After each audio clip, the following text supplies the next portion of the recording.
Manchester United 0, Crystal Palace 2, and I'm absolutely seething right now. I'm laughing, but I'm fuming. 5 defeats in the last 6, I think, at Old Trafford.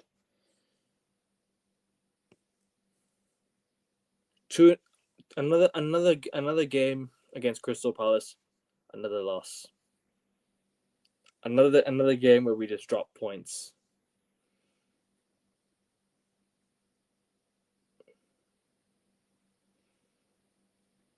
Ruben Amorim, today, my friend, there's no hiding. There's no hiding. Your lineup today was absolutely atrocious. Absolutely atrocious. No strikers up top. You have Højlund and Xerxes on the bench. All right, I don't mind you not starting them. But bring them on at halftime, please. Not the 65th minute when we're already 1-0 down. It was 0-0 at halftime. Bring them on at halftime. Why would you bring them on when we're already 1-0 down? It does not make sense. It doesn't make any fucking sense. Yeah? Xerxes should have started today. The guy didn't play. The guy didn't start against Stade Bucharest. So why bench him against Crystal Palace then? Is this a message for you? Is this a message that you're sending saying, oh, we need Matisse Tell? Matisse Tell? Well, guess what, mate? Matisse Tell has rejected us now. He's rejected us now. So what do you want to do then? Do you want to bring him? Do you want to sign a striker on deadline day? Do you want to sign a striker on loan on deadline day? Because the message is clear, mate. You bench those 2 strikers, saying to the board that you need a striker. You play Manu up top. It's kind of a message. But why would you do that though? You know, why would you do that? Even if you're trying to send a message, why can't you just talk to the board? You know, why can't you just talk to the board saying that I want a center? Striker, center forward. Excuse me. We have a center forward, right, in Xerxes, but he's not a natural number 9. Cool. He can get you some goals here and there. Fine. But he should have started today. Ugarte, terrible performance today. Terrible all around. Our fullbacks today, absolutely dead. Nothing going forward. Dalot has been shocking for us for a long time now. And I'm sorry, Diogo Dalot needs to be binned. He needs to be binned. He's not good enough. He is not good enough. He needs to go. He's not been good enough. I'm sorry. All right? This football club needs to do something that, bro, this football club needs to make some fucking ruthless decisions right now. It's deadline day, people. It's deadline day. We've had 29 days. Sorry, excuse me. We've not had 29 days. We've had, 14 days? 14. The last 14 days, we took to sign Patrick Dorgu. It took us 14 days to sign Dorgu? And we signed Isaac Heaven, or whatever his name is, Isaac Heaven from Arsenal. Can't remember his name.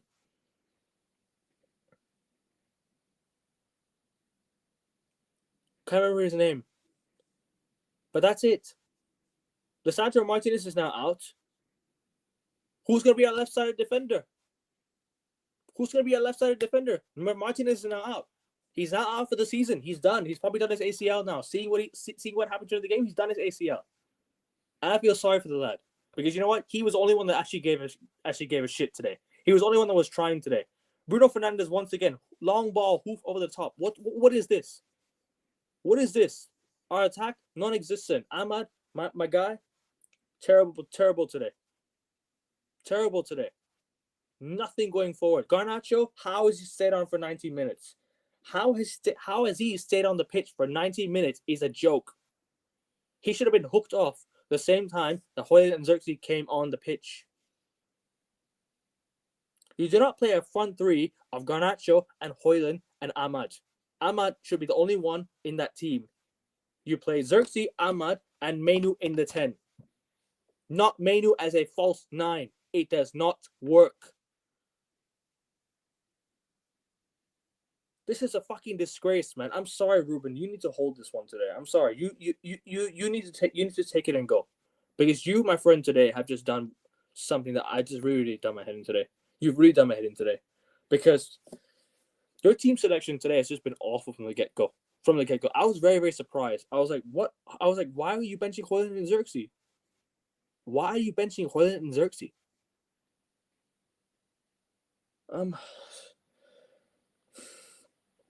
Manchester United had 34 days, 35 days to sign a midfielder.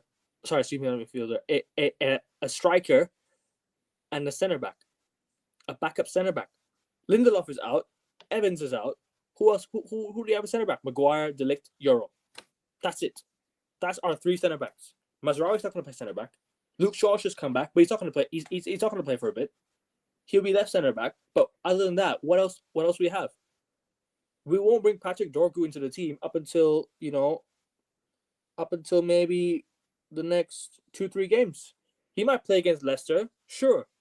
He might play against Leicester at home in the FA Cup. Why not? We have 2 weeks now. No games in midweek. No games in midweek. Fucking hell, I can't even talk. No games in midweek. 2 games, 2 weeks. Yeah, Leicester, then Tottenham. We are sat 13th in the Premier League in February 2025.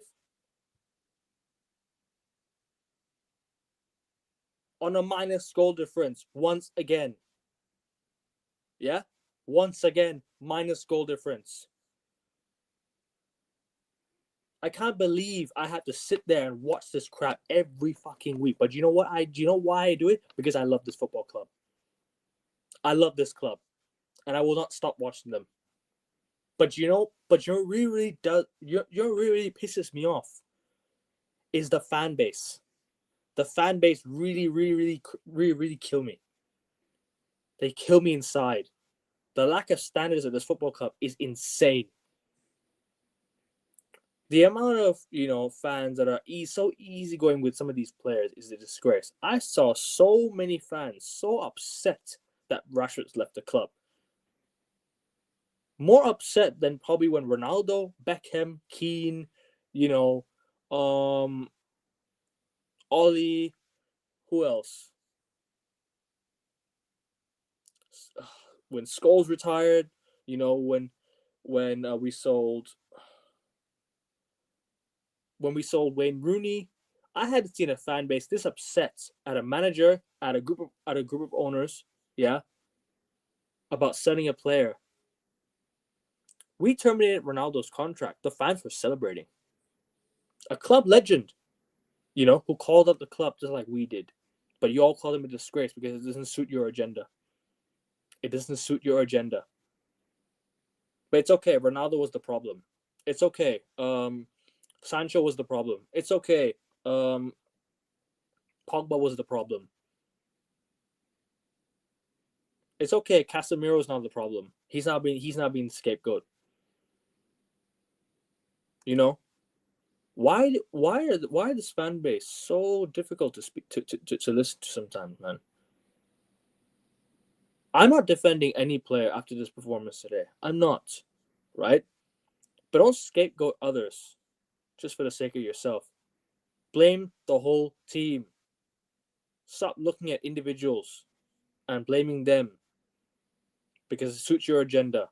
Stop picking on players to call out. Call out the whole fucking team. Call out the manager. Oh, well, we can't let the manager off. It's his first season. He's coming into a mess. But he himself is leaving himself in a mess. He himself is causing a mess because he is now playing the same old tactics, different lineups, chopping and changing.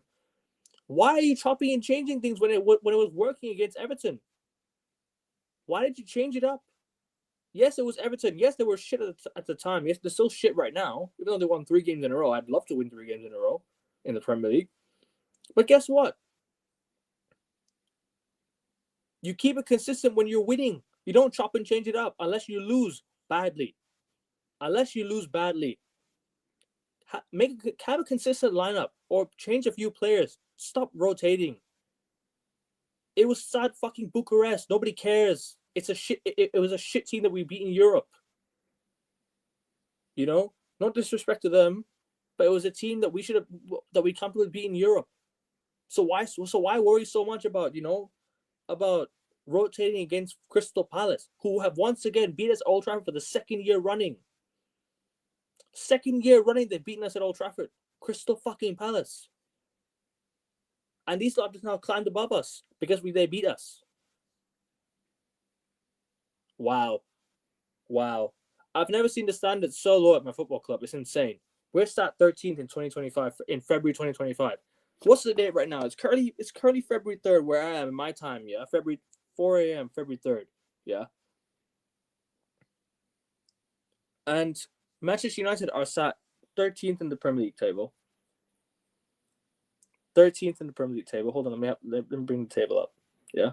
We're currently sat 13th in the table, 29 points, minus 6 goal difference, below 10th place by 5 points, below Brentford by 2 points, below Crystal Palace by 1 point, above Spurs by 2 points, above West Ham by 2 points, above Everton by 4, with them having a game in hand. So if they win their game in hand, they're 3 points behind us. Sorry, no, they equal us if they win their game in hand. Mate, we could be as low as 7th. We could be as low as 16th if all these teams beat us, or if all these teams win and we keep on losing in the Prem. If Everton beat Liverpool in their game in hand, West Ham win, Spurs win, Palace win, Brentford win, we could be deep into the we could be deep in the bottom half. We could be deep in the bottom half. We could be 16th in the next few weeks in the Premier League. Just above Wolves. Yeah? Just above Wolves by 10 points. We're above the relegation zone by 12 points. Does that not ring alarm bells? Does that not ring? Does that not tell you that we're in a crisis? Or are you going to look at the Europa League and the FA Cup and be like, no, we're fine. Or we're heading in the right direction with Ruben Amorim at the helm? Call the manager out if he's doing something crap. Don't say, oh, but he sold Marcus Rashford. Talk about the performance. I'm seeing Rashford fans come out today and saying they're upset at Ruben because he sold him. Well, if Rashford's not trying, then sell him. That's the right move. That's the right move. That's fine. You know, if other players are not trying, they can get the fuck out as well. Garnacho needs to go. I'm sorry. I'll say it as it is. He needs to go. He needs to go. He's not good enough. He's not been good enough. Uncomfortable conversations, I don't care. He's not good enough for United. He never will be. I want him to be good enough, but he's not. But he doesn't look like it. He keeps doing the same old shit on the pitch every single time. It's not working. It's not working. He gets an assist against Stade Bucharest, and what? And what does he do all game? He does nothing. Nothing all game. Højlund comes on and does nothing today. He's been doing nothing for the past few games. Nothing. He couldn't do anything against Stade Bucharest. Got hooked for Xerxes. Got hooked. He deserved to get hooked. Rightly so. He can't see any more minutes for United. Højlund, Garnacho, both need to get out. Both need to go. We let Anthony go. Right move. He's not good enough. On a loan deal. He's not good enough for United. I don't care. Dalot, been poor. It's not good enough for United. Another one not good enough for United. You know? Maguire. 2025 and I'm still talking about Harry Maguire at Manchester United. Really. I'm still talking about Harry Maguire at United. Well, there's some fans out there saying, but at least Maguire's the one that's trying. He stepped up in recent weeks. Are you going to forget the last 5 years? Are you going to forget the last 5 years, 4 or 5 years that he's done for us? The amount of mistakes this guy has made at the back for United is crazy. Crazy. How is he still getting away with this? The same people that told me, yeah, that is Harry Maguire, that is, and you're still talking about Harry Maguire in 2025, are the same people that abused him for making all those mistakes. I'm not having any of this. I'm not having any of this. Abuse isn't the right thing. Abuse is never the right thing. However, do not be hypocrite and tell others not to criticize while you're the one that's criticizing as well. Yeah? This is terrible from United, man. Terrible performance, terrible result. You know, another shit defeat against a crap side. We're even worse. Okay, I'm sorry, Palace. We're worse than you. We're worse than Crystal Palace. It's okay. We're worse than Palace. You know, we're probably worse than Chelsea in 2023, right? 2023. Yeah, we're probably worse than that 2023 Chelsea team. We are worse. We're worse, bro.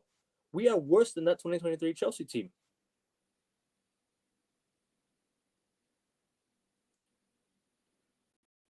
We're playing Leicester at home next week. Biggest game of the season. Biggest game of the season against Leicester in the FA Cup. Biggest game. Our attention needs to be on the Europa League and the FA Cup. However, I will not take these performances in the Premier League. I will not. I will not settle for mediocrity. I don't care. If any player, wants to drop stinker after stinker after stinker, they can leave my club.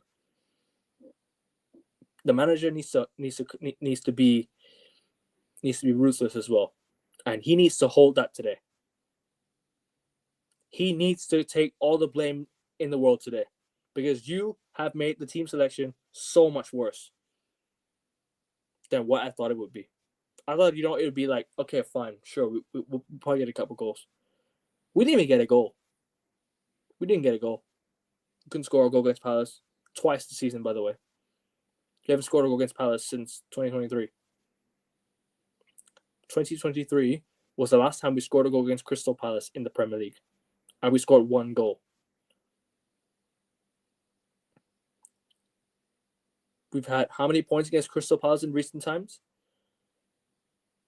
Bro, this playing against Palace. Do you know what? We play Palace next year. I'm marking it as an L. I'm already marking it as a loss next season against Palace. I am. We can't seem to beat these lot for some reason. Why? You can't be this bad. Surely you can't be this bad. Lose to Palace all the time, man. You can't be this bad. Lose them all the time. It's a disgrace. It's an absolute disgrace. So many uncomfortable conversations need to be had with these players. Sorry, I'm just tired of it. I'm just seriously so tired of it. Like, a lot of these players need to go, man. And the list will get longer as it goes. The list gets longer. As of now, these are the players I want out of my club, by the way. These are the players I want out of my club. Kai, can I add a few things before Go on. you read out the list? Go on, bro. I agree with everything you said about your club and your fan base. What I think your fan base needs is Liverpool to win the title this year to get the kick up the arse that they deserve, because sometimes you need to see a big rival win for your fans to realize what's happening to the club. If you look at the team of Man United, how many of these men make it into Liverpool's team? How many of these men make it into Arsenal's team? Hell, how many of these players make it into my team? And we're not even the greatest. We're fighting for Chelsea fan fighting for top 4. So I can't even say much. We got a game against West Ham. We need to win that. But in regards to United and this game in particular, yeah, it was down to the manager. Kobe Mainoo should be playing in the 10 role instead of Garnacho, and you should have started with Xerxes up top. That's a mistake of the manager. But in terms of level, in terms of quality, in terms of everything else, outside of the players that are new here, that are probably being infected by the old players, a lot of these old players have let down multiple managers. It's good that Anthony's gone. It's good that Rashford's going. But there's more that needs to be done. And it shouldn't be just loans. You need to get rid of them permanently. I would look at Ineos and say you've had a whole month to get rid of some people, and you've overpriced these players for what they really are. It shouldn't be about how much money you can get from these players. No, it should be about how quickly we can get rid of them so we can rebuild our squad. If it means losing even Maino or even Ahmad Diallo, so be it. Because this United team will never get better if you're not willing to do whatever it takes to get better, even if it means getting rid of some of your more talented players to get the money in for PSR reasons, etc., etc. You're the biggest club in England. You're the Real Madrid of England. You're the Bayern Munich of England. You're the, I would say, Juventus of England. I interrupt you, Prime. But Prime, yeah. I think Ruben just wanted to send a message to the board saying that he needs a striker, that he wanted Matisse Tell over the line, which I felt was really stupid, by the way. Which I felt was very, very stupid. That costed him 3 points. 3 points. It costed you 3 points. I don't know what you were thinking playing Manu as a false nine. You know? That really, really pissed me off. The disrespect to Kobe Manu as well, by the way, today. Should have been played in the 10. Why at false 9? He did his best work in the 10. You moved him to false 9. What's he going to do at false 9? He's not going to score you a goal at false 9. He scored a goal in the number 10, not the false 9, because Xerxes was playing up top last against Stade Bucharest. Absolutely fucking seething, man. I'm sorry. I'm just so upset right now, man. Let's just go on, bro. Sorry, I just wanted to get the point across. Oh, it's all good, man. Yeah, that was Amarin. I Mino was playing false 9. I don't know what he was thinking. Obviously, a bit crazy right now. No, I don't. King was just making the point that it has to happen in order for the team to go yeah, better in the future. It might maybe Menu as well because that's PSR reason. He's a youth. I don't want to sell them. I think they're the two players that for me are untouchable. They're two players that for me they're untouchable. However, like King said, if United need for the betterment of the future, then I don't know. We might have to cut our losses. But I don't want them to go. Them two are untouchable for me. Yeah, no. Undoubtedly they're great talents, but sometimes sacrifices have to be made for the future of the club. Oh, sacrifices should have been made a long time ago, my friend. And a lot of these players don't have value.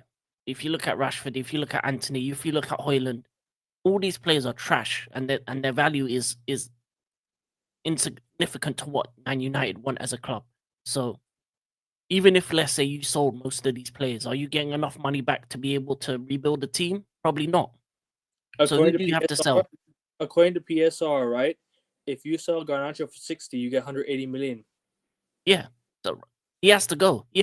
Even if you got rid of him for 40, 50. I want Garnacho gone, by the way.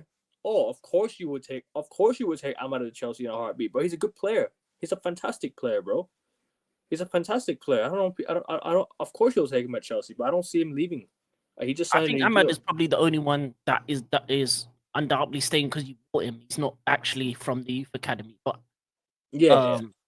But Mainu can go in the summer if the right bid is put in. He's definitely, because at this moment, in order for you to really change the team, you're gonna have to rebuild the structure, rebuild the wage packets, get rid of all the high earners, because a lot of these players are on money that they don't deserve. So stop offering new contracts to Maguire and these man and Bruno and extra contracts. No, just let them run out and let them go for free if needs be, because that's the only way that you're going to improve the team, by getting rid of the wages. No, it's the PSR rule, Prime. It's like I heard somewhere that if you sell it for 60, you might get 180. I don't know. It's just dumb. It's this dumb PSR rule. I don't know what it is. Like it frees up 180 million. I don't know. I don't know what. But I saw somewhere that United will get 180 million to spend. I think it's about the contract.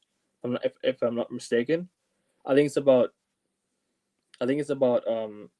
It's pure profit, basically. It's the contract, it's the price, and then the extra on top. Yeah, it's all that. So I think it adds to, you're freeing up some money for transfers. I don't know. I think it's some lever that that if you sell a player, you trigger the lever, but I don't know what it is.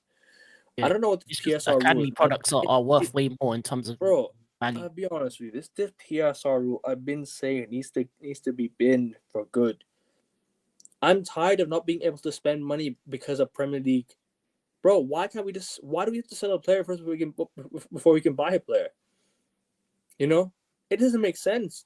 This rule would be worse for you, to be honest, because if let's say tomorrow they decided to get rid of PSR rule, I don't see United ever finishing top four anytime soon, especially with Newcastle, Villa, Nottingham Forest, even even City will be able to spend more, and all their owners will spend money. Their owners just want to win, right? Big up King. Big up. And No, it's something I saw somewhere. Prime. It's not. I'm not explaining how it works. It's just I saw some bullshit somewhere, bro. It's not me, bro. I'm Go, not sure go. triple, but I think it definitely doubles the amount that you can spend in the long run, in terms of on the books, technically. He's not an academy player. We Yeah, signed that's what I'm saying. we He we, will probably we stay, but signed Menu and Garnacho, bro. Rashford, We signed him from Atalanta. He was never an academy player. He yeah, never joined. He never played for our academy. He played for us in the first team when we signed him. We loaned him back to Atalanta until January, and he played for us against Milan. And we loaned him out. So he was never an academy player. He was always a first team player for us. He never played in our academy. We signed him straight from Atalanta. He played in their first team for a few yeah. games. But sorry, mate. Go on. No. Yeah, no, I was wrong with the Ahmad thing, but he may No, in the yeah. future, who knows? But like, I feel like in terms of the yeah, that's true. They don't have many assets. Bro, They only fucking, I've seen they Sir don't. Jim. I've seen Sir Jim's worth. Yeah, I'm so sorry for interrupting again. Yeah, I've seen Sir Jim's net worth. Yeah, the guy is worth 15 fucking billion US dollars.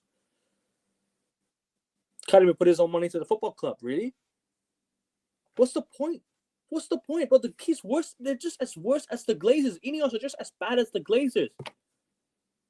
They're just as bad as the fucking Glazers. They both need to go. Both the Glazers and Ineos need to go. It's no difference between Ineos running the club and the Glazers running the club. It's the same people. It's the same people. It's the same it's nothing has changed. Ineos have done nothing since coming in. All they brought in is footballing people working in the wrong positions. Omar Barado is not a CEO. He's a COO. He's not a CEO. You made him a CEO. You made him a CEO when he's a COO. I don't know what's the difference between that, but it sounds like you put him in the wrong in the wrong position. So I don't know. Ineos are just not doing anything for this football club. They're not doing any good. What's the point of having them here? What's the point? They're doing nothing. They're doing nothing for us. They've done nothing for us since coming in, and they're doing nothing for us right now. So what's the point? You know, what the fans that met up with the gym outside the Craven Cottage. Big up to you guys. Big up to you guys. You know, tell to Sir Jim's face. Tell it, because he's useless. He really is a useless owner. He is. I'm just tired of him, bro. He needs to go. So Jim needs to go. The Glazers need to go. Ineos needs to go. You're I happy about definitely blame the Glazers for that. you're not happy about Omar. I don't mind Omar Barada. It's just I don't know. I just don't know what good's he doing for us right now. He's working under the Ineos. He's working under Ineos. What's the point? You know, Ineos are just not doing anything for the good for this football club right now. So I don't know, man. Like you bring in Omar Barada, fine. He worked at Man City, and what? What's Can he I add doing for us something on right? Ineos? What's he doing for us right now? Go on, mate. Sorry, go on. If you think about it, Ineos have one hand tied behind their back, because when they came in, this is years and years of United being run poorly, right? Between Ten Hag and Oli and the transfers you've made over that period, your club has this in great like it's the way that Man United need to be changed. It's going to take years for you to change, because the amount of money you spent, the wages you offered, and the people that you brought in, as Primus said, there is no sellable assets. So that they've got to deal with PSR. They got to deal with a bunch of players that they can't get rid of because of wages. But King, what do you mean by PSR is not gonna? It's gonna help United not finish in the top four. What do you mean by that? Because I think PSR, right, is preventing us from signing players. Because I'll tell you why. We're having to sit there and talk about Ineos. Yeah, Ineos are just but they can't spend money because of PSR. We have a budget of 30 million. We have such and such. In the summer, we spent 200 million because we sold 200 million. Yeah. That was our biggest sale I think we've ever had. In the summer, we probably made the most sales I think ever. But the sales we made were crazy. Donny van de Beek for 400k. Donny van de Beek for 400k. Yeah, we sold McTominay for 30. We let Martial go on a free. Who else did we let go? I don't remember who we let go. David De Gea left the year before. You know why I say PSR would be bad for you? Go on. Because if you look at the clubs like Villa, Forest, Newcastle, City, us, all these teams have better teams in terms of squads right now. Yeah, but and they have owners that all have money. The thing is, we have the pull for the wages. We throw money But at then everyone will have the pool. If you unlock that thing where everyone can pay money wages, it's gonna be about who at this current moment has the teams that have the opportunity of winning things. And United are way away from that. And as much as Man United have that name, they're slowly losing that name because of what the Glazers have done to your club. And then you look, Forest have a crazy owner. Villa have a crazy owner. Newcastle are run by Arabs. City Arabs. We have spent up 1.5 billion. Got Arsenal that have American owners that are here or there. Liverpool's owners might spend a bit more as well, depending if these rules weren't in place. You have the competition will be in such a level that it would be about not so much how you spend, not what you spend, but how you spend it. The way you spend it. Yeah, 100%. And that's the problem. I don't believe I don't believe United are where they should be yet in terms of how they spend the money. But maybe Ineos might be the difference because I like the moves that they're doing currently. I like the Dorgu. I like the move that they're going for, that Sporting Lisbon kid. And as I said, with PSL right now, they have a hand tied because they've got a bunch of unsellable assets. But once they can get rid of all these players, I do believe they will be much better at bringing in talent for Amarim and his system and for the future of United. So the future is good, but right now it's bleak because you have a bunch of players that aren't good enough to be wearing that t-shirt, to be honest, and on wages that are ridiculous compared to any other club in the world. So it's like you can't sell them because of wages, and you can't sell them because they got no value, and you're asking for than they're worth. Even Garnacho, 50, 60 million, no one's paying for that for Garnacho. No one has that money. I don't mean to interrupt you, King, but ever since we'll talk about the NBA in a bit again. But have you seen the score between the Dallas Mavericks and the Cleveland Cavaliers after the first quarter? Yeah. I think they're destroying them. 19-50. 19 to Dallas, 50 to Cleveland. Didn't they get rid of a bunch of players though? So their team is kind of whacked right now. So this was their team that was out tonight. So they had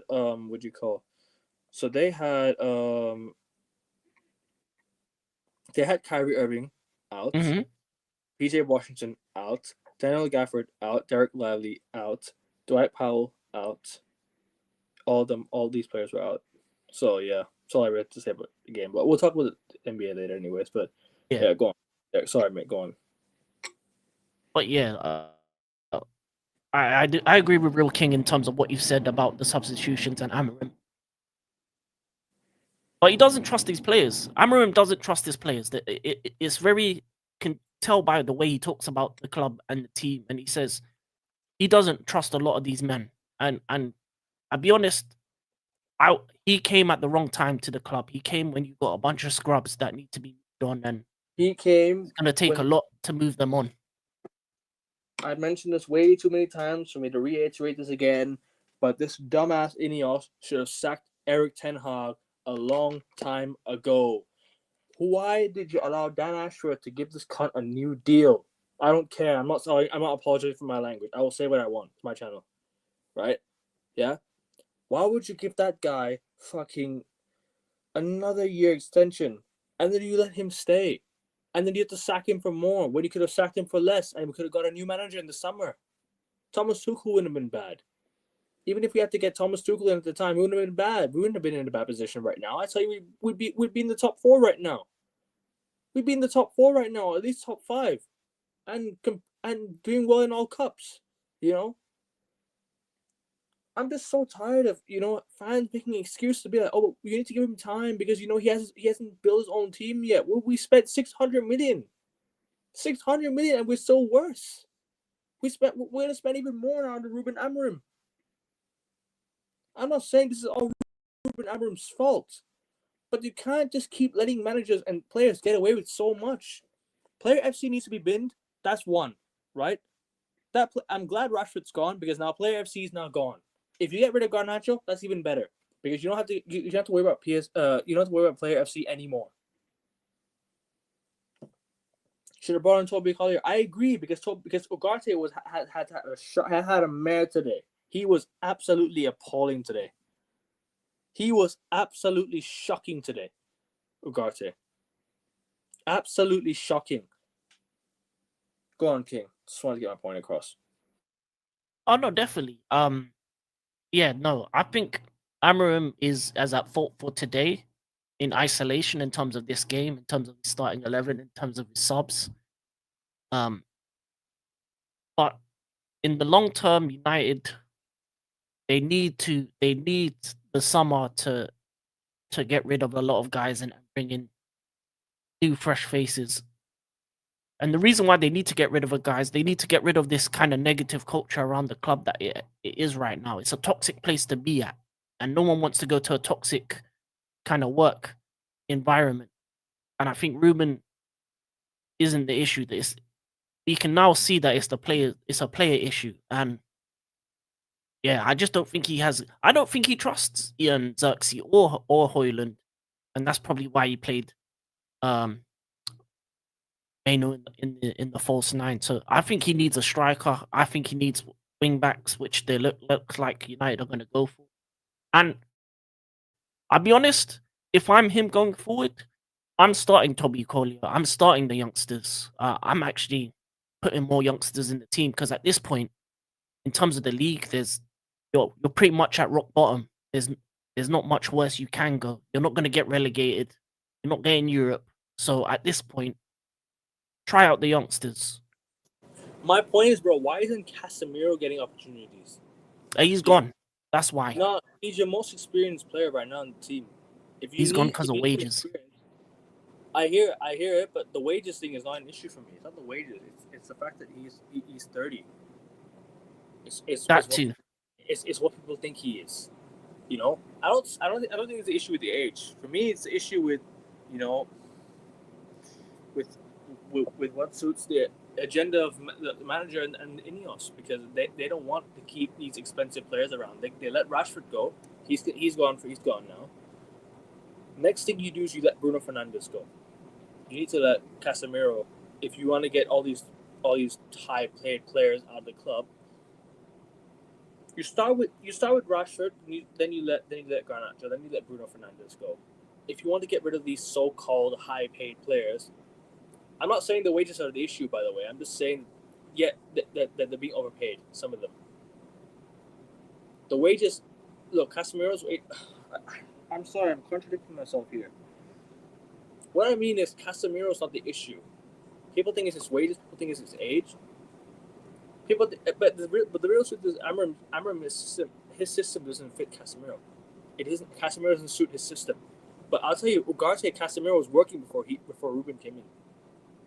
I remember that Ugarte pivot before Ruben came in. It was working well. It was working really well, and then Ruben decided it's okay. Remember that Casemiro Ugarte pivot against Everton? It worked. This is my point. Why are you chopping and changing things when you don't need to chop and change when we're winning games? I'd rather, if you're winning games with these players, then let it work. Why would you change things up just to make it worse for us? We have to suffer.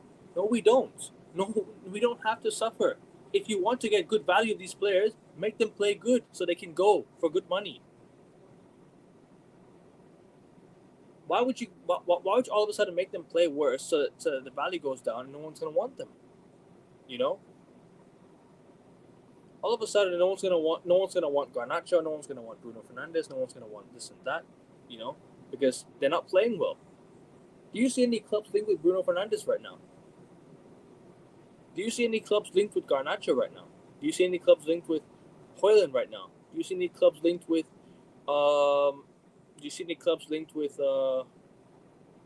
Luke Shaw right now? Do you see any clubs linked with Harry Maguire right now? Do you see any clubs linked with Onana? Do you see any clubs linked with them? Do you see any clubs linked with them, bro? I see City Deadwood being linked to other clubs. I see City's Deadwood being linked to other clubs. At least they sold Calvin Phillips. At least they sold Gomez, because they know how to sell. We don't know how to sell, you know. This is my biggest issue with the club, man. They don't know how to sell players. They don't know how to get rid of Deadwood. They just want to keep them on the payroll, just so you know. I don't know, man. I can't even talk. I'm so pissed. I'm literally like saying random shit right now. It doesn't make any sense, but I don't know. People, you want to comment? Just comment out, and I'll reply to you, because I literally have no words to say about this football club right now. Literally, I've got no words. I'm that pissed. I'm on the verge of just breaking the fucking wall. Go on, bro. I understand. On double figures losses, They're punching a wall at this club, man. Go on. it is a bad position to be in. I was in this position a couple seasons ago with my club. Actually, even last season, we were like this. We were like 10th for most of the season. It got to the point where, for the last couple seasons, we were doing road to 40 points. This is what United are now. United remind me of what Chelsea were a couple seasons ago. Team that is lost. A bunch of players that aren't playing for the club. A bunch of players that need to be moved on. You need to spend a couple billion in order for you to rebuild this team, and it's going to take that. And it's going to take time. And I don't know if the fan base has the time or patience for Ruben to get his squad in order for him to be successful. Because it was similar to Graham Potter. Graham Potter was a good manager. They gave 10 out of time, bro. Of course they'll give him time. We don't know. Ineos have a history of letting go of managers in their previous clubs, so we don't know. Have you seen what Nice fans have said about Ineos in general? Yeah. United fans will be like, no, but Ineos is Sir Jim is a Manchester lad. Sir Jim is a Manchester, he's from Manchester. Let him own the club. Let him run the club. Whilst having a season ticket at Chelsea.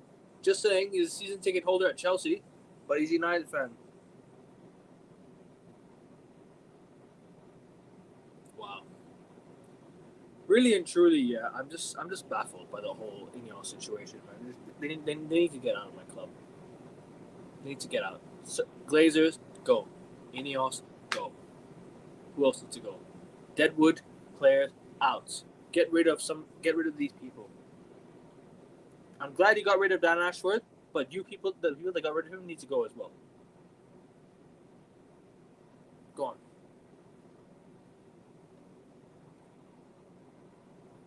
Because we won't talk about United for long. We gotta talk about the NBA as well. We're previewing the Celtics Sixers game today because we're both Celtics. In terms of what Real King said, yeah, you're right. In terms of today, Ruben has to hold it. He has to hold it, and got a couple more days in the window to make a couple things happen. So Ineos has to do something now. But yeah, today was all about Ruben. He made the mistakes. His subs weren't quick enough. He didn't make the right subs as well, and Mateta. He made the right sub. He made the right sub at the wrong time. Yeah. Wrong time. Mateta. How many goals did he score in this United team, by the way? How many goals did Mateta score in this United team? By the way, A bunch by now. Since Glasner joined, right? Lee Gunner said the stat, right? Since Glasner has joined, Mateta has scored 23 goals since he's joined. Mo Salah has scored 22 in that time. He's made John Philip Mateta look like a fucking world-class beater while we got Rasmus Højlund up top. Jesus Christ. How much more do I have to deal with this guy? How much longer do I have to deal with this attack? You know, I've been calling this last season, bro. Last season, how many goals did we score last season? It was probably our lowest goals tally ever in Premier League history. The year before that, we were scoring bags of goals. You know, it really baffles me, man. It really does. I'm just so tired of all this. You know, I can't put it to words, man. It's hard for me to say like the real truth of the issue at the football club. I'm just giving issues. I don't know what the main issue is, but I'm just telling you issues not in order. Because trust me, all of them could be listed at number one. The fan base, the owners, you know, some of the players, you know, how we're being run off the pitch, our training ground, the stadium, you know, everything could be listed at number one altogether. I don't even need to rank it. Just list it all at number one. They're all the big issues altogether, my friend. You know? Go on. Before we move on to NBA, I would like to know your list of players that you would get rid of. I'd be interested to see who right. as a United fan wants to get rid of. Yep. Because that's a big question. No, trust me, bro. It's a long list. Long list. Uncomfortable conversations need to be had. Onana, goodbye. Not good enough as a goalkeeper. Lindelof, goodbye. Maguire, goodbye. Lisandro Martinez, I feel sorry for you, my friend. What happened to you today? Get well soon. Really, that was a horrendous injury. That's probably ended this year. That's probably ended his 2025, actually. With that, I will be very surprised if he doesn't come up with an ACL injury. I will be very, very surprised if it's not listed as an ACL injury. It looks like an ACL, and I just feel so sorry for him. That looked horrible. That looked horrible. If Lisandro Martinez is going to be injury prone come next season or the year after, he needs to go. I can't say anything much. Malacia, goodbye.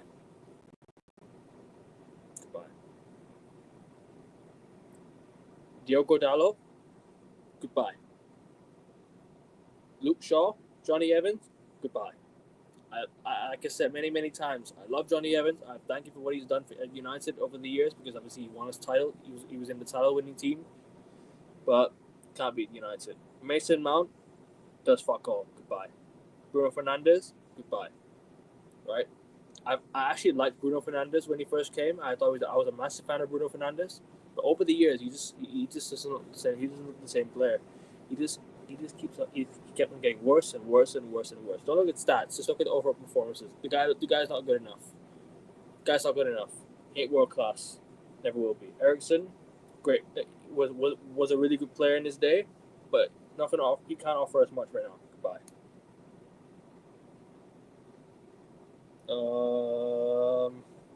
Casemiro, the fans don't want you. Goodbye. I like Cass. I like him as a player. I like the experience he brings, but he's not going to cut it at United. You know, he's not going to get played. So what's the point? Goodbye. You can go. Rashford gone already. Højlund, goodbye. Ahmad, stay. Of course, stay. Don't know why I read his name out. I'm only reading the players I want out. Sorry, I don't mean Ahmad. Garnacho, goodbye. Seems like a decent young lad. Got good potential. Got probably got some, you know, something to prove outside United. Right now, not good enough. Anthony, go in the summer.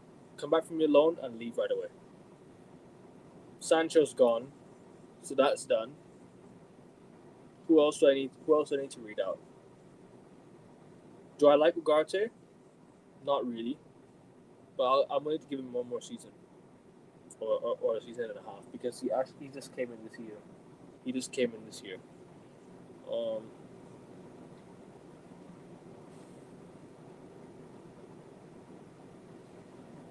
Who else have I missed out on?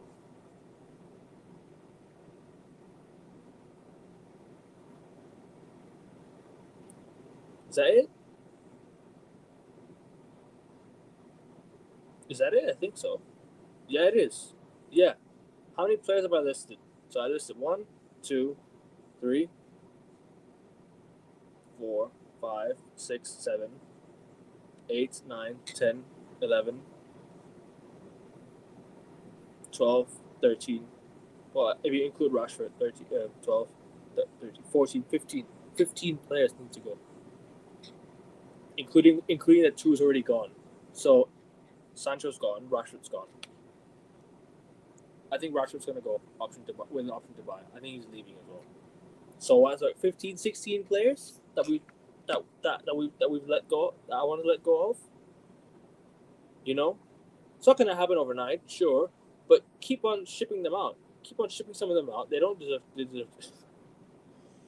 I hate my stuttering so much; it really pisses me off. They don't deserve to be at the club. The players I listed do not deserve to be at the club. I don't care who you are. I don't care if they're your favorite players. We're not here to talk sentiment. We're here to talk football. Yeah, Manchester United Football Club needs to go into the right direction. And if it means selling these players, sell them. Sell them. They're not good enough. They're clearly not good enough. It proves it today. Proves it today. Proved it last week. Proved it time and time and time again. Yeah, that these players, the players I listed, are not good enough. Go on, King. All the players I listed, talk about them.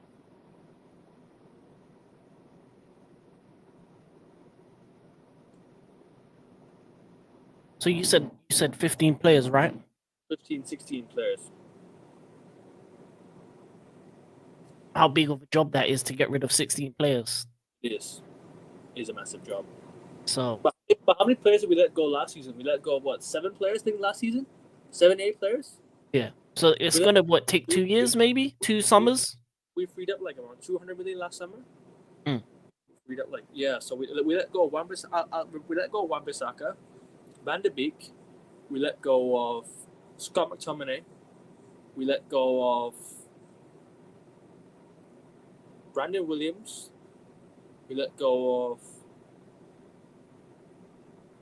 Willie Campbell, we let go of what was we let go of? I can't remember. Martial.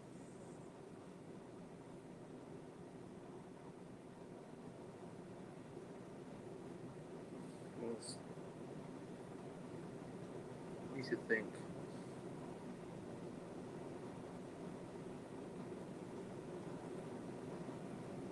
I can't remember.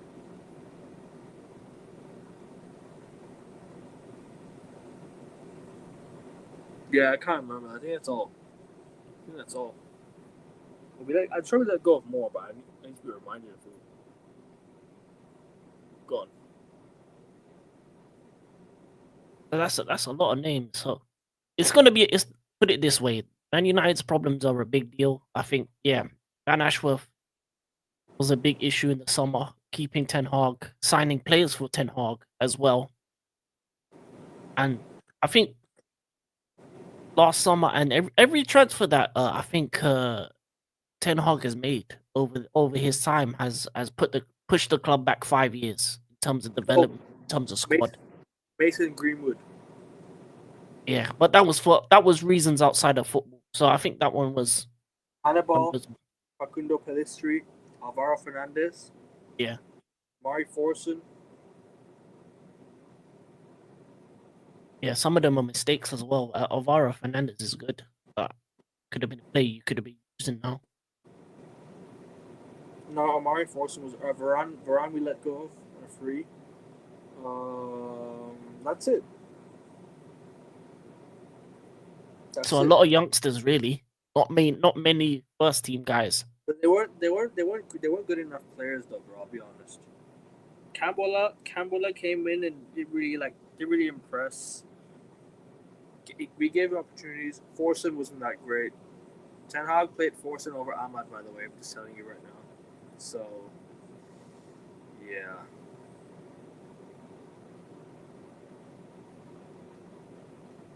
Yeah, sorry, mate. Go on.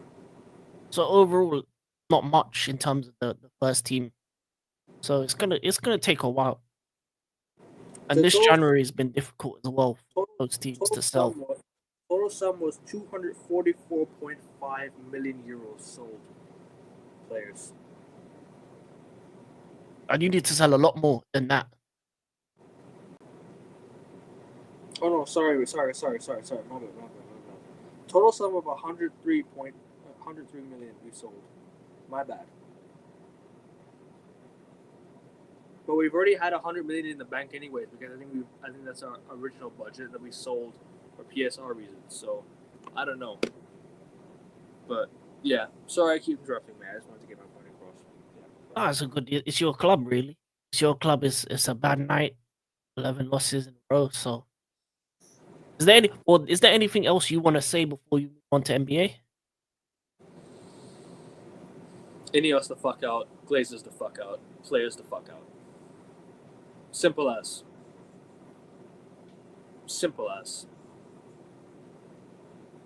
Biggest I game of the hear season. it. Biggest game of the season on Friday. Win. Better win on Friday night against Leicester. That's a massive game. Our biggest game of the season. People want to say, "Oh, it's not a massive game." Yes, it is. FA Cup. We want to win that. I want to win the Europa League. FA Cup. I want to win all trophies we are impossible this season. FA Cup, Europa League, must. Don't care. We must go for it. We must put our eggs in the basket. Go for it. Arsenal slapped Man City at 5-1 today, by the way. Arsenal beat Man City 5-1 today. You know? They don't have a striker. You know?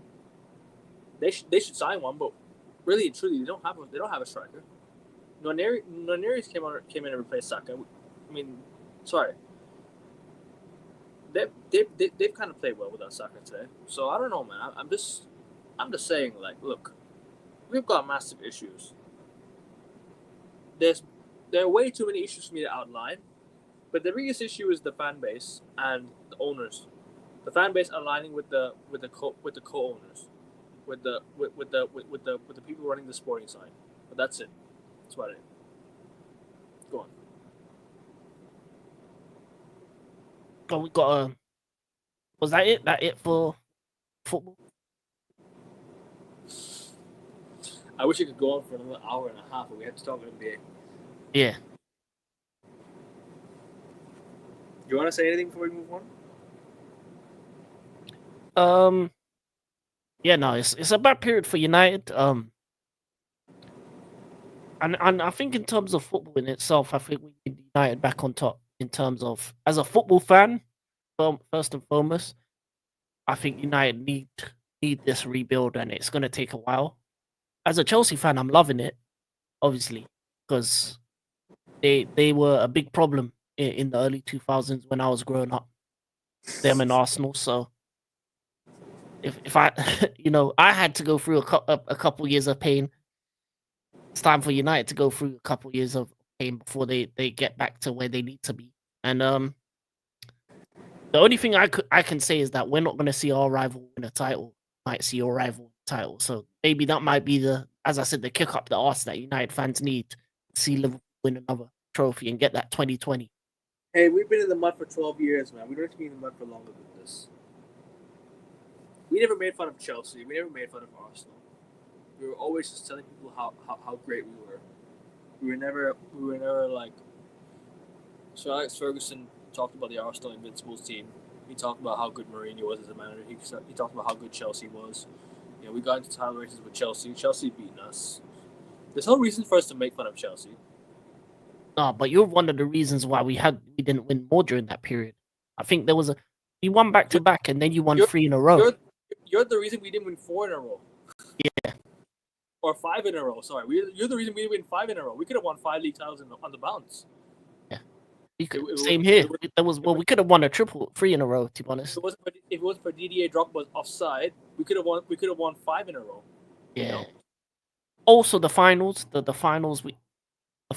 first Champions League final was you. Hey, don't blame us. Blame your captain. Don't blame us. Blame your captain, my friend. Your captain was, That was heartbreak in the rain.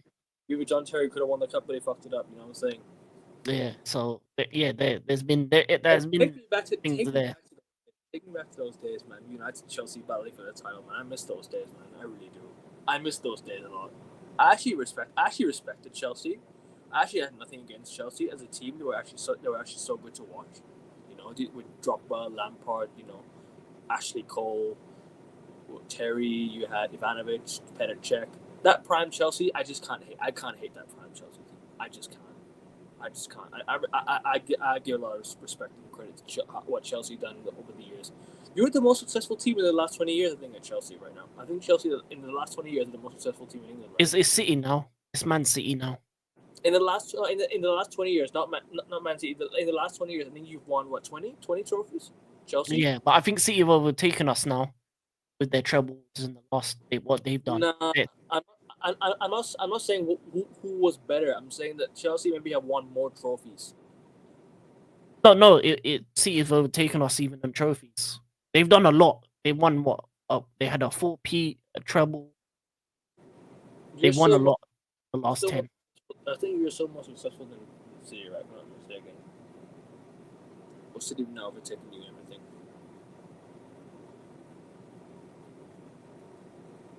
But anyways, while you bring that up, I'll just be right back. Yeah, you continue your thing.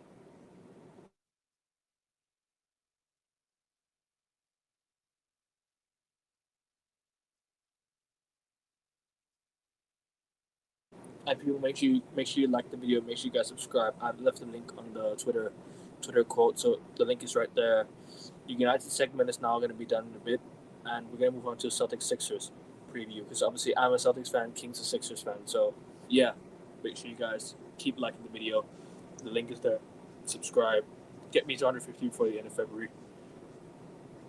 Yeah, it's definitely City. City have won more. But are we going into NBA?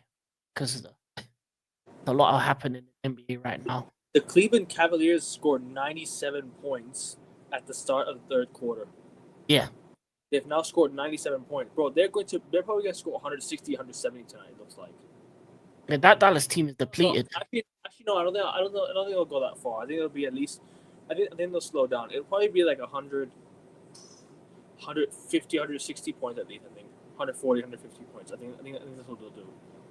I think they'll slow down second half. I think they'll take out the whole first unit on the fourth quarter. Bro, the Detroit Pistons have 97 points in the fourth quarter, right? The Cleveland Cavaliers have 99 points at the start of the third quarter. This is insane. It's mad. It's mad.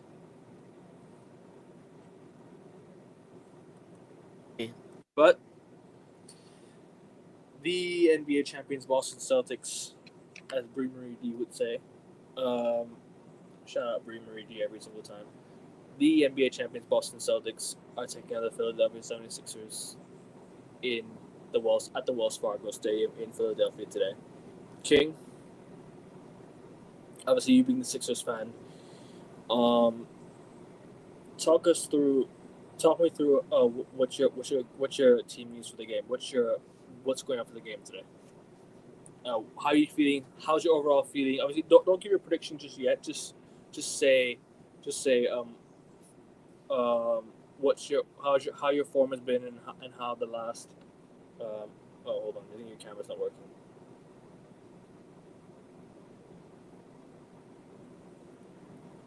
Sorry about that.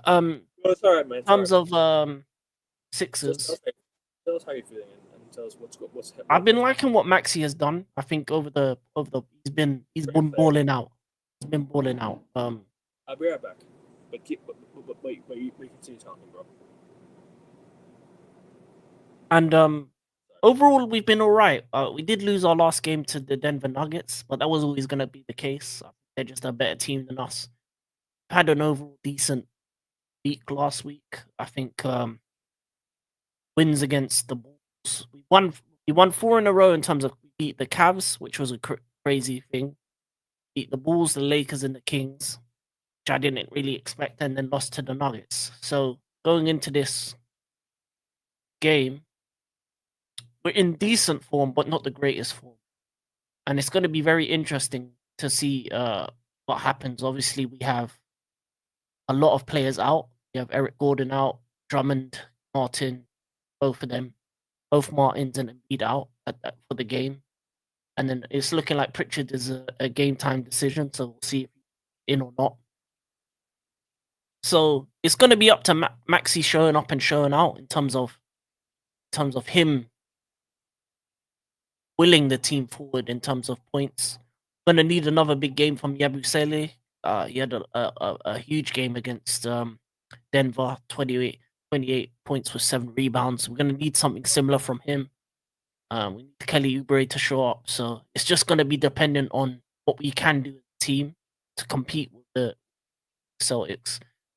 And if we show up, then we have a chance. If not, then I think we can get blown out by the Celtics, especially looking at how the teams are moving at the current moment.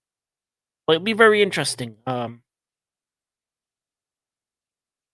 My team is in a crossroads in terms of what to do next or the future.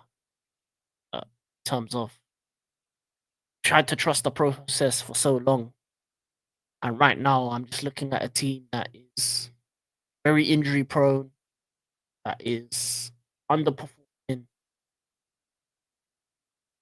third in its own division in terms of overall, not where it needs to be. So I had to get my Celtics shirt on while doing the preview. yeah, I think it's my team is just we can make the play in, but I don't know if we will because of just because of how unpredictable my team is in terms of performances. I know Maxi's gonna ball out, but it's depending on what the role players, the other players do, the role players, and if we're gonna get Embiid back at some point, is Paul George going to play? Is Embiid playing tonight? No Embiid, no Paul George, no Drummond, and no either of the Martins, Caleb or KJ. Both of them are out. So I think it's probably going to be Yabusele at the 5, probably. He's a good player. Yeah. The Celtics should have brought. We should have brought him back for center depth. Yeah, he would have been good for you. Would have been good. We still have the bum Luke Cornett, man. We still have the bum Luke Cornett, man. Seriously, Yabusele he's a better player. But I think he'll be a Celtics win. I'll be honest. I just think we have too many guys out. I think as much Tyrese is gonna get Tyrese points. He's gonna get 30 plus. He's gonna do his thing. But do I believe the rest of the guys are gonna do their thing? I don't know. They're very inconsistent. And to the Dallas Mavericks, bro. I just think the Celtics have too much for us. Bro, they're up 50. Bro, they're up 48 points right now to Cleveland. Yeah, it's a beat down. Oh, it is. Bro, the Cleveland Cavaliers have 106 points in the third quarter. The Detroit Pistons have 103 in the fourth quarter. Crazy. Mavs are on 60. That's mad.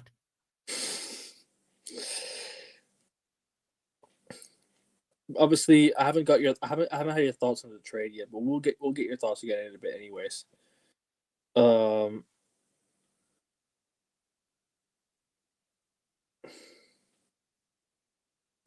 But before we do that, I'll give my thoughts on the Celtics. Obviously, look, the last 2 games we had to grind it out against the Pelicans, but a win's a win. Not going to complain. The referees tried to take it away from us because they didn't want to give a goaltend call against us during the game. clearly put his hand through the rim. So that's a goaltend. I don't know how the referees didn't see that. So that could have been 4.4 point win, and we had to rely on the Jason Tatum game winner to do it. But we did. It was a nice game winner. It was a nice shot, with 0.2 left on the clock. Well, he allowed 0.2 left on the clock. It should have been the buzzer, but it is what it is. We got the job done against the Pelicans. Tough win. Trey Murphy. I mean, the guy popped up with like 40 points, right? Wasn't it Trey? Was Trey Murphy that popped up with 40 points? Crazy. And CJ McCollum's a problem. Like the guy's always been a problem when you face him. Who else? DeJounte Murray. Prayers up to him, man. That Achilles injury is gonna take him. It's gonna keep him out for a long time. But he's been a problem against the Celtics for a long time. So I mean, especially last season with the Atlanta Hawks as well. Last season with the Atlanta Hawks, the guy helped them come back from 30 points. So I don't know. I mean, DeJounte Murray. I mean, shout out. Obviously, prayers up to him with the injury and Achilles and everything. Hopefully gets better. Obviously Pritchard game time decision. I'm not worried about Pritchard being out. I'm more worried about if the team can turn up today. Tatum, Brown, Horford, Porzingis, everyone else, turn up today. I just need the Celtics win. I don't care how. Don't care if it's scrappy. Just get the win. At the end of the day, it's all about getting results, getting wins, building confidence. Right. The All-Star break is just around the corner. The NBA the NBA trade deadline is also around the corner. So I think it's in like 2 days. I think in 3 days the NBA trade deadline. 4 days is Thursday. Okay, so Thursday, I think we'll both go live for the trade Well, I hate my stuttering so much. That's all good. Deadline. We will go live for the trade deadline on Thursday night. That should be okay. Thursday afternoon for the USA, but we'll go live and we'll talk about the trades that are happening on that day. Hopefully, I don't miss too much because I might be playing football before. I don't know. Don't know if I'll miss a lot, but we'll see. In terms of obviously the last 2 games, we got the win against. We beat the Chicago Bulls at home, nice win, and we go on the road to beat the Pelicans. That's a good win as well. The game prior to that, what was it against again? I forgot. Was it against Atlanta? Oh no, it was a West Coast trip, wasn't it? Hold on. What, your last 3 games? The Rockets. Let me bring it up. Yeah, thank you. The Houston Rockets. That was an utter disgrace. Up 13 in the fourth quarter. Should have saw the game out. Should have won that game. We were cruising. We were battling so hard in that third quarter up until the fourth, and then we go up 13, and then everything just crumbles. We crumbled from there. We should not have crumbled. We should have beaten the Houston Rockets. We allowed Dylan Brooks to hit 10 3-pointers on our heads. Dylan Brooks hit 10 3-pointers on the Celtics. We should be prepared for situations like this because the players came out. Jason Tatum came out and Jaylen Brown said after the game, we were not expecting Dylan Brooks to hit 10 threes. So we be prepared for every situation. This is the right time. The playoffs are around the corner. Get prepared because if you're not expecting a player to drop massive numbers, like a random player, or not a random player, a player that you don't expect to get big numbers, be prepared for every scenario. Every worst case scenario, be prepared. And this is the right time to do it. From now till the All-Star break to the playoffs. This time should be used for preparation purposes only. Get results, build confidence, and go on a run of games. And starting today, I want to see a win. I think we play you guys today. We play Cleveland next. That's gonna be that's gonna be interesting. Cleveland next. I would love to get a win in Cleveland. I would love to beat Cleveland in Cleveland, and then Dallas comes to TD Garden with AD, with Kyrie. That's gonna be interesting as well. Then we play the Knicks, then the Heat, then the Spurs, and then that's the All-Star break. So we've got 1, 2, 3. So we got 6 games left to the All-Star break. It's about now building a run, building some confidence, and after the All-Star break, we play the Sixers again at the Wells Fargo. So maybe we could, It could be a different game. We'll see. Maybe Joel Embiid might play that game. Who knows? Trade deadline is on Thursday, so maybe you guys might make some trades. Maybe you guys might look like a different team. So you will see by then. So like I said, bro, it's all about picking up results now, getting a run of wins together, and for us, we just need to we just need to pick up some results against some good sides. That's where you build confidence. You guys had a close game against Denver. Obviously, falling short. You beat the Kings. You beat the Lakers. Well done, well done. You beat the Lakers. I like that a lot. I told you beat them. You beat the Bulls. You beat the Cavs. 4 wins on the bounce against some really good sides. That's something you can build on. 19-28 right now. You guys are 2 games behind the Chicago Bulls. If you have the head-to-head record of the Chicago Bulls, you can definitely make the playoffs. Excuse me. After the All-Star break, you guys will play. So you guys play us, Mavs, Heat, the Pistons, Bucks. You play the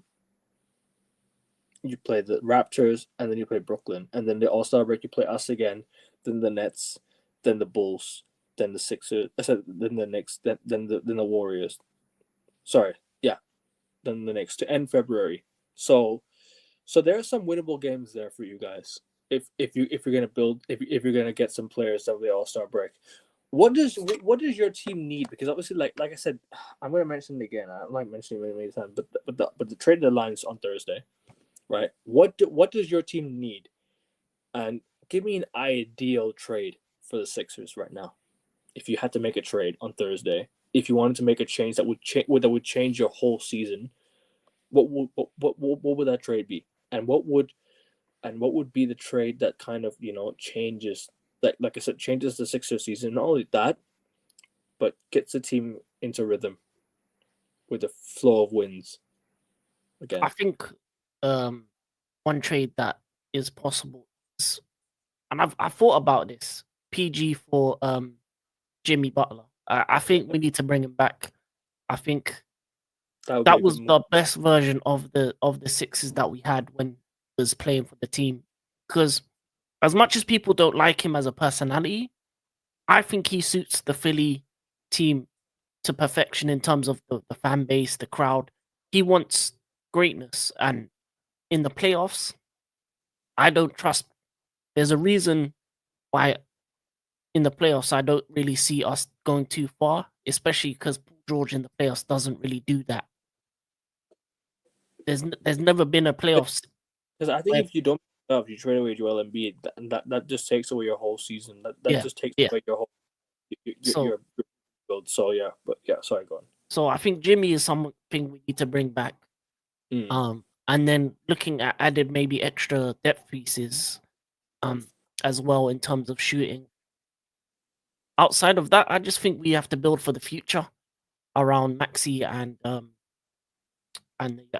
young man, the rookie of the year. What's his name again? McCain. Around Maxi and McCain. Maybe move on from Embiid in just summer. Sorry to interrupt. Just in 10 minutes ago, Pritchard's been ruled out with an illness for tonight. So yeah, Pritchard's ruled out tonight. Oh, that makes some difference, because that's good shooting off the bench that you're going to miss out on. Yeah. Sorry. Go on. But yeah, overall, I just think we just need a healthier team. I think that's the biggest thing. I think Paul George has too many injuries for my liking. We need to move on from him. We need to move on from Embiid down the line. As much as he's a great big, I just don't think the best ability is availability in the NBA, and he's just not available enough for us. Obviously, McCain had a big injury. Just need just a healthier team overall. I think we need to go younger. We need to be aggressive in the window. And yeah, I just think we've got good pieces. We just need a bit of je ne sais quoi in terms of just a bit of just adjusting. I think Paul George was a good move at the time, but looking at over the course of the season, I think it's been a bad one. And I think we need to move on from him. Even though the office promised not to move him on, it's a business in the end of the day. Another trade we'll be talking about. Well, I haven't talked about has shown that NBA is a business. So there are no promises in the NBA, and I think if we can move Paul George for some of the pieces that are available, then I think we need to move younger and not younger, but just a bit more edge to us in terms of playoffs. And I think Jimmy adds edge. He adds age. He adds edge. He has a guy that's going to be aggressive, and I think we need that. To be honest, we need to be in for some of these young guys that are available. And if like DeAndre Fox, that's the kind of guy that you can move in for as well. So just we need a bit more pieces in terms of and the backcourt is okay, is good at the moment. I think is good but the front court I think is something to kind of strengthen. So we'll see. But yeah, Jimmy for George would be good and try and maybe take advantage of some of the pieces that are out there that are on lesser teams that are trying to tank, like Utah and stuff like that. So we'll see and Maury is definitely a very aggressive guy when it comes to trading. So I think he's going to make some moves and maybe some moves that are going to surprise some people. So we'll see what happens in the next couple of days. It's going to be after the blockbuster trade that happened the other day. Yeah, I don't really know what's going to happen next in the NBA. That was crazy to me. If I had to make a move for my team right now that would kind of, add a bit more quality to our team, I'd bring in Walker Kessler and bring in Lonnie Walker back to the Celtics. I'd bring in Lonnie Walker and I'd bring in Walker Kessler. Those two players, I think, would help us go on a massive run. The same run that I think the Celtics fans want to.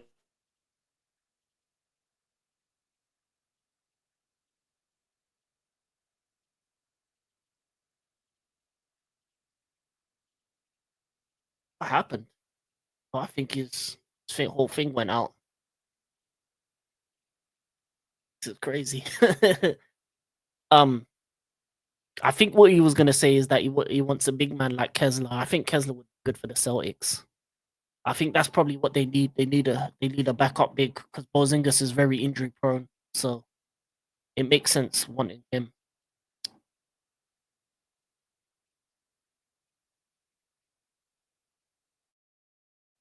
It's fully gone. I'm gonna lie, this is fun. The way it's frozen, the image is frozen. That is mad. Hopefully he'll be back soon. But yeah, I do believe we'll lose to the Celtics. In terms of the big trade that I've been kind of alluding to, obviously we know what happened. Everyone in the NBA world has had their thoughts on it. Even on this channel, there was a stream earlier. Go check it out on the big trade of the moment. Luka Doncic for AD. So sorry about. I think my power just went off. So I think that's what happened. Yeah. What you going to say about Walker Kessler? That's what you were saying, innit? I was just saying that adding Walker Kessler would be a very, very good asset to our team. Yeah, I think with Walker Kessler and Lonnie Walker. I think they'd help us go on a run that the Celtics fans want us to go on, because like the run that we promised, right? Like the Celtics fans want, right? That run that we all talk about, that run that helps us get to the playoffs. Well, get into the playoffs. Excuse me. That run that sorts of gets us going again. That's what I mean. So yeah. I don't know. The views go down or something like that. I'm seeing a bit of. I'm not sure. I'll be honest. Sorry about that. I don't know what happened. I think the power just went off just now. So apologies for that. Well, I was before you came back. I was talking about the big blockbuster trade. I was gonna put my opinion. Yeah. Go on. Continue that. Sorry, man. Sorry, I just wanted to. In terms of the trade for Luka and AD, for Dallas it was a money move. They didn't want to pay his supermax. They didn't want to pay him money that he wanted, and I think the new ownership of Dallas in one fell swoop has kind of ruined that team for the short term. And I think they're going to be a team that's gonna have to get eventually get rid of the guys they've brought in because they've got an aging team now. They've got Kyrie, they've got Clay, they've got AD, three guys that are past their peak in terms of AD is around his peak, but he's too injury prone for you to rely on him. Kyrie and Clay have passed their peak. I mean, they're not going to be it's not going to be the same Kyrie and Clay that we've seen in the past. And I think Dallas has pretty much put themselves out of the race for. Oh, Matt. Rashford didn't. That's a crazy image. But yeah, I think Dallas has put themselves out of any time of winning the West. And in terms of the Lakers, this move right here for them was one of the smartest moves they have ever made. They've added a piece that's going to be around for the next 10 years, even beyond LeBron. Build around Luka. So give him the right pieces. Yeah. Have him be the guy with the hand on the ball. Give him the keys to the castle. Give him shooters, give him bigs that he can work with, and he will cook for the Lakers. And Lakeshore will be back. And it's going to be exciting. And I think do you know what? This is going to be a problem for the NBA in the coming years. I know you're a Celtics fan. I'm a Sixers fan. I hate the Lakers, honestly, but it's going to be a big problem. It's a problem. The West is going to, it's a problem. No, it is a problem. I can't hate the Lakers team with Luka Doncic in it because I actually don't hate Luka Doncic as a player. I just hate the current Lakers right now because LeBron's playing for them. I don't hate LeBron James. I just hate the fact that the Lakers are so what do you call it, out of the mud now because. Remember those last years of Kobe? Remember those years of when they drafted like Lonzo Ball, when they drafted like Ingram, they were in the mud, before they got LeBron James. So this is what I'm trying to say. Like those years that LeBron James was still playing, that he just joined before he joined the Lakers. Those were the years of my favorite. That was my favorite time of the Lakers. That was my favorite time. Like the Lakers were in the mud. They ain't making the playoffs. They ain't doing shit. Like that bring me back to those times as well. But we give the Celtics the championship as well. Like at the same time, it'd be so nice to see the Lakers miss out on the playoffs and the Celtics win the championship. But I can't hate Luka Doncic. I don't hate him. He's a good player. He's a very good player. He's top 3 player in the NBA, and Lakeshore is back. Oh, he is. It's a match. This is like a game changer trade. Lakeshore can be on hold. Yeah.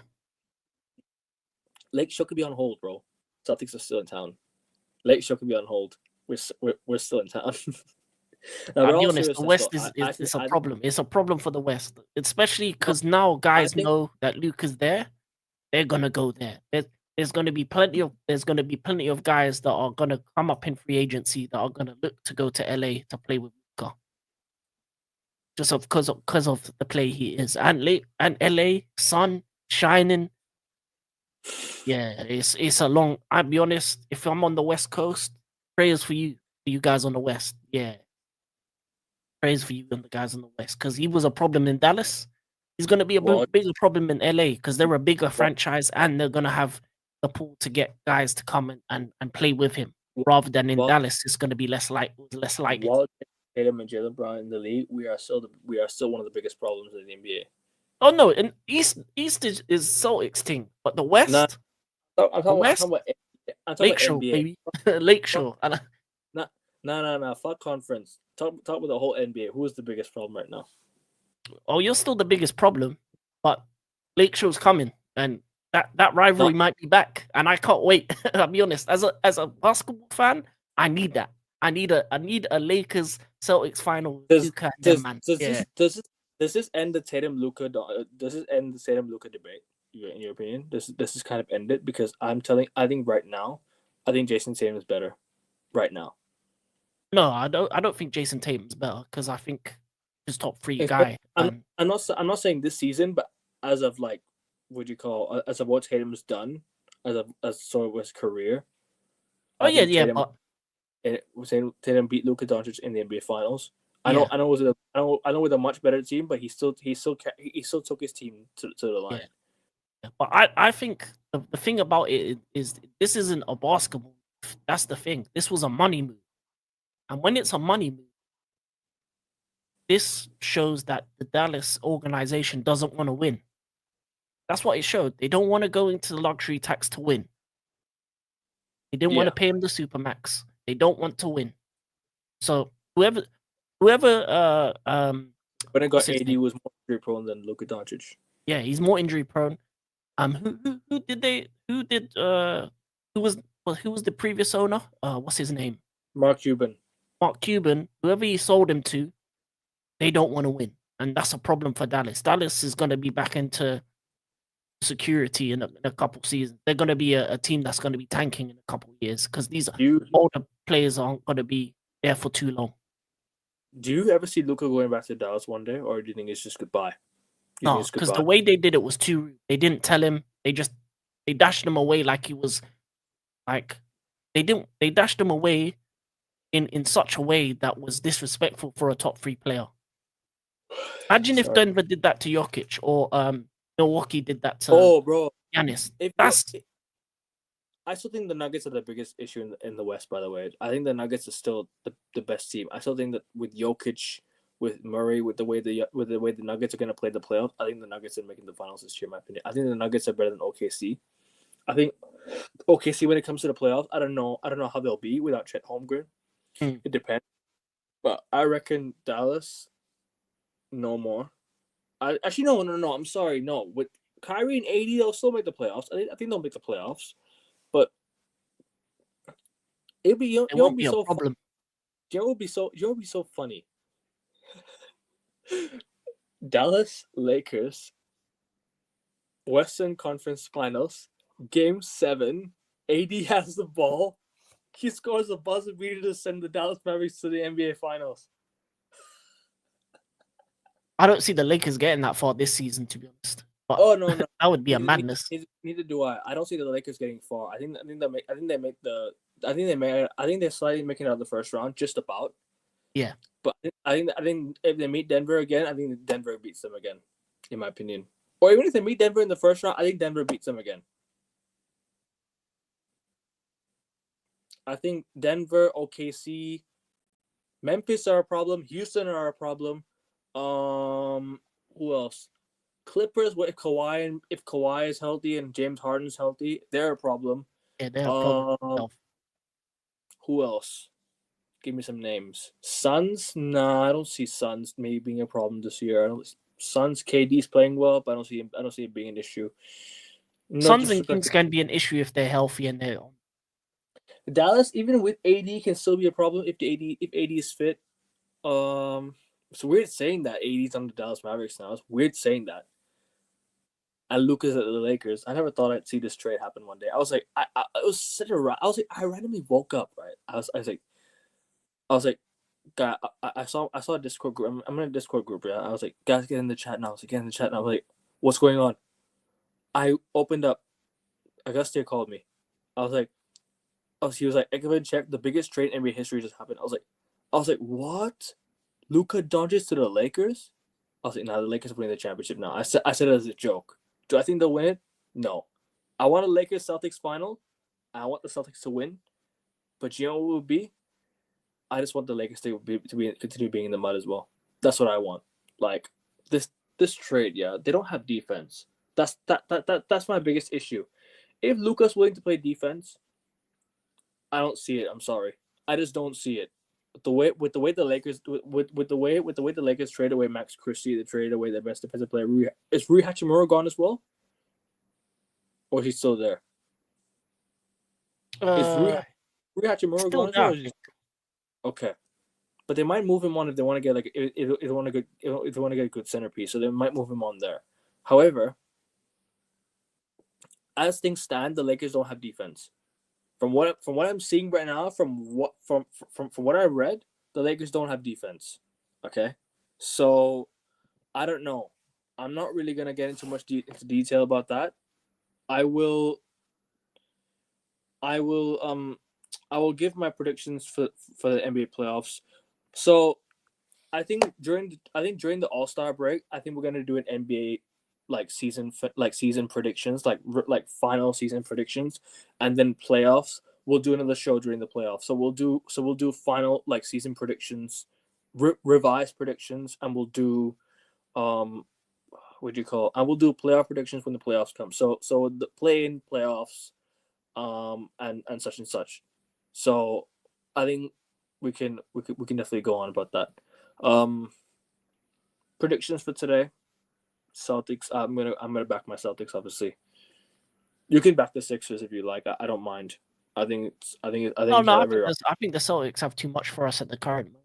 I think, as I said, Tyrese will get his We don't play. points. We don't play well against short-handed teams, mind you. True. I So mean, it'll be a tight game. it'll be tight, but I think Celtics will just. Well, where is it at? It's at Philly. It's in Philly. That makes it maybe a little difference, but I still think Celtics. Just, Cleveland. I think it'll be like one of them ones that might even go to overtime or just be a couple points in it. Cleveland has scored 130 points in the fourth quarter. Cleveland has scored 130. Yeah, they're not putting their guys back on. They're resting. Let me just check how many minutes left in the game. This is crazy. 8 minutes and 44 seconds, I think. Oh my god! So they could score 160 points. Let me just have a look right now.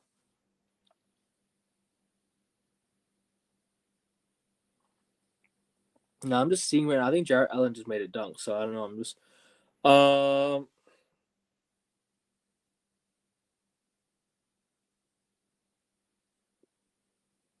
irony that bro, Cleveland, Tristan Thompson's in the game. That's how crazy it is. Tristan Thompson's in the game for them. You know it's a blow when Tristan Thompson's on the court for you. Yeah. The team right now is Tyson, Yang, Thompson, Jerome, and Merrill. So, man, he played for us for a bit as well. The Tristan Thompson. So yeah, I don't know. I mean, it's gonna definitely be interesting to see what happens today. But obviously, Pritchard's out for us. And irony, the first basket I see in the game is the Dallas Mavericks basket. Now they've cut the lead from 83 to it's now 83-130. So I don't know, man. This is something like Cleveland score again, bro. Nah, Dallas. They're gonna get 150 minimum, bro. I'm telling you right now. I'm expecting protests to happen from Dallas Mavericks fans next home game. It's going to go down. It is going down, bro. It is going to be one of the most toxic atmospheres, one of the wildest crowds. I think you'll probably see. You'll definitely see riots. Not riots in the sense of, obviously I don't condone riot like that, but you know what I mean. But like it's gonna riot. Like the Dallas Mavericks fans are gonna go crazy. That's what I mean. I don't mean riots in the sense of they're gonna burn shit down. Nah, I don't want that. I don't condone that. What I mean is it's not gonna be good. And protests are definitely gonna happen with Dallas Mavericks owners because I think Dallas fans are not happy with what just happened. Yeah, they've ended their time in top. Bro, Dallas could have gone back to the finals with this team, bro. I'm not joking. Dallas could have gone back to the finals. They even could have traded Kyrie for AD. You know that would be crazy as well. But Kyrie for AD would be. Would you think that would be crazy, or do you think that would be like, nah? I don't think Kyrie would want that. I think probably want that. Because Kyrie would want to play with LeBron again, don't you think? No, I think the reason he left first time was he didn't like playing with. I think you're cutting out a bit there. Yeah, can you hear me? Yeah, I can hear you now. Yeah, you're cutting out. Cutting a bit. The reason Kyrie left Cleveland was because he didn't want to play with LeBron. So I don't think he would go back. It was in LeBron's shadow. This is my biggest issue with Luka Doncic. Yeah, he's gonna have to live in LeBron's shadow for a bit. I think LeBron has to give him the keys. In order for Lakers to be successful, LeBron has to give him the keys. Then he's not. You know LeBron's approaching. He's not going to. He has to. He will say, Luka, this is your team. He will when he retires, but he's not gonna stay on the Lakers for a long time. I think if Luka's living in LeBron's shadow, he's gonna leave the Lakers. Yeah. LeBron, step aside. Future's here. I don't see Luka being at the Lakers for a long time though. I don't see Luka being at the Lakers forever. I think he'll definitely move around. I think you could maybe go to like a Chicago Bulls one day, or you can maybe go to like a Miami Heat, or something of the ilk. You know, No, I think he's going to be there for a long time just because I they're going to don't, build around him. I don't see him staying there for the whole for the rest of his career. I don't see him staying there for the rest of his career. I think he moves. He's there for the next 5 years plus. Oh no. I agree with you for the next 5 years, but I don't see him staying there for the rest of his career. That's what I think. I don't see him staying there until the end of his career. That's what I think. I don't know. Where else would he want to go? I mean, Miami could build something in the future. Who knows? You know, you could go to New York. New York is a good pool. New York is a good market. Who knows? Boston maybe one day. But one day, Boston, maybe if Jason Tatum wants to, you know, take control of the franchise, he brings Luka in. You know, I don't think he'll trade away Jalen Brown. I love JT and JB. They're my favorite duo in the NBA.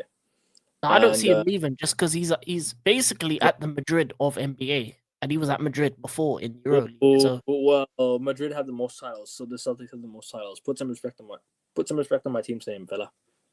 Put some respect on my team's name. We are the Madrid of the NBA right now. We have the most titles. I mean, basketball Madrid. Basketball Madrid in the sense of the most money, the most pull. Yeah, like in terms of if you think of NBA, most people are thinking of Lakers, and if you think of football, most people are thinking of Madrid. Nah, the thing about the thing of the Lakers and Celtics, the thing of Chicago Bulls, the thing of Michael Jordan. Yeah, but Lakers is the other.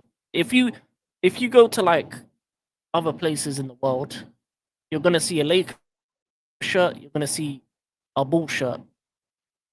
You see, maybe you might see a Celtics shirt, but Lakers and Bulls is always there. I see Celtics shirts around. I see Warriors shirts. But I think Celtics have the second most fans in the NBA if you're talking in terms of like, you know, overall. I think first is Lakers, obviously. Yeah. Second is Celtics. Third is Chicago Bulls. I don't know, but that's what I think.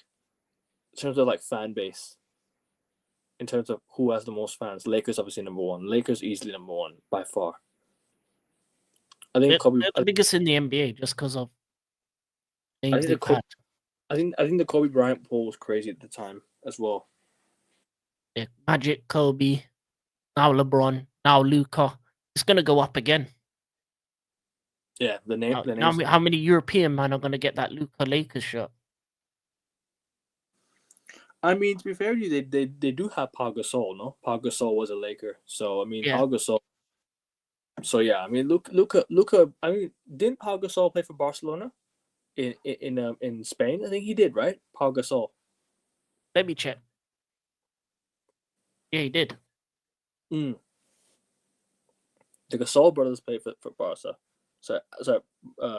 Lakers. So yeah.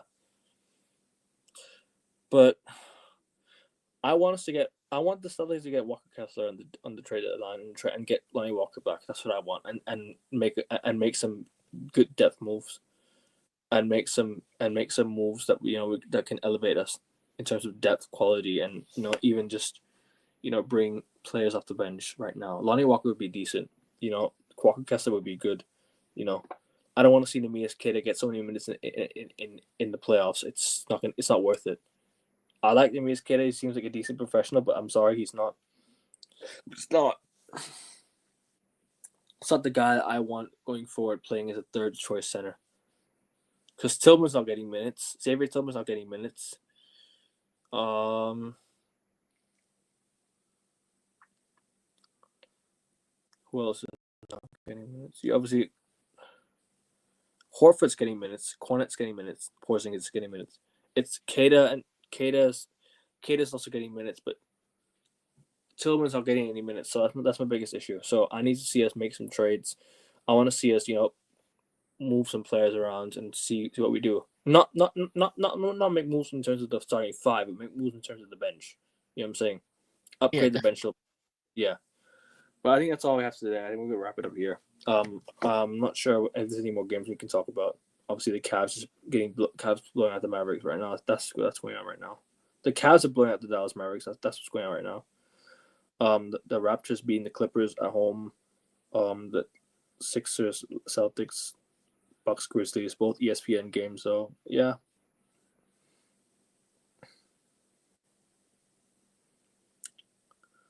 Oh, the next Lakers game is gonna be the Clippers game. So that's gonna be interesting.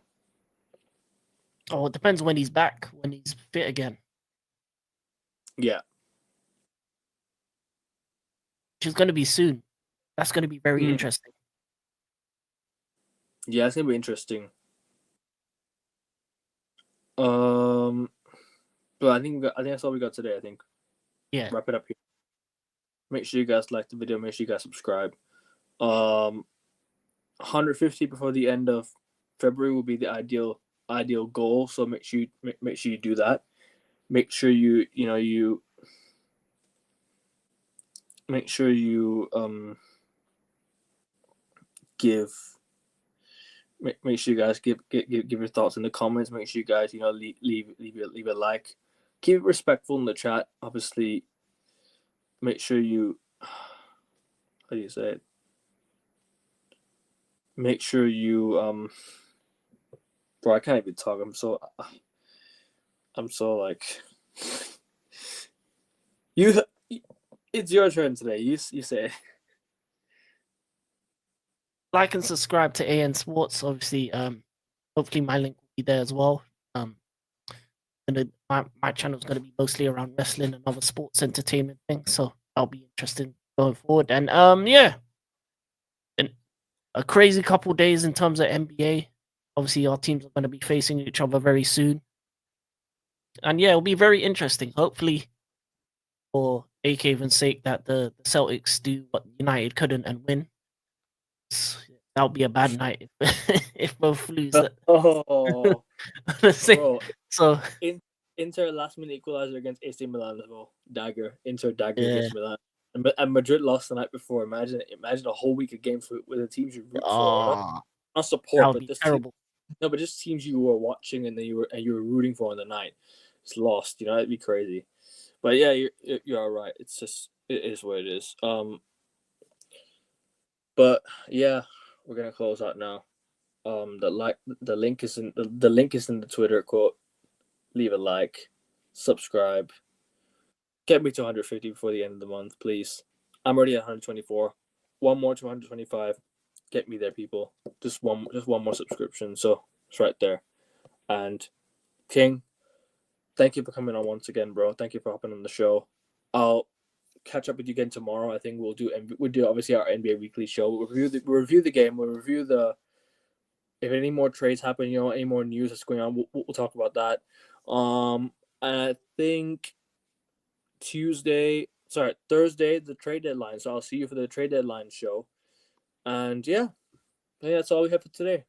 And then obviously I think tomorrow night I'll be doing the transfer deadline there. So for football transfer deadline there, I think I might not do the Premier League show tomorrow night. So Premier League show I think will be on Tuesday night instead. So I think I'll do that tomorrow. Wednesday, and obviously I think Wednesday we'll be doing the how do you call it, the Carabao Cup preview. So I'll be there for the Carabao Cup preview. So the more tapping people, and then yeah, I think that's all we got for tonight. But first, right now, wrap it up. Okay, we're gonna wrap it up here. Like the video, subscribe to King's channel. I'll leave the link in the title. Subscribe to mine. One more to 125. 25 more to 25. 26. 26 more to 150. And yes, we're going to close out. Before I stutter even more and I confuse you guys. See yous. Go Celtics. Take care.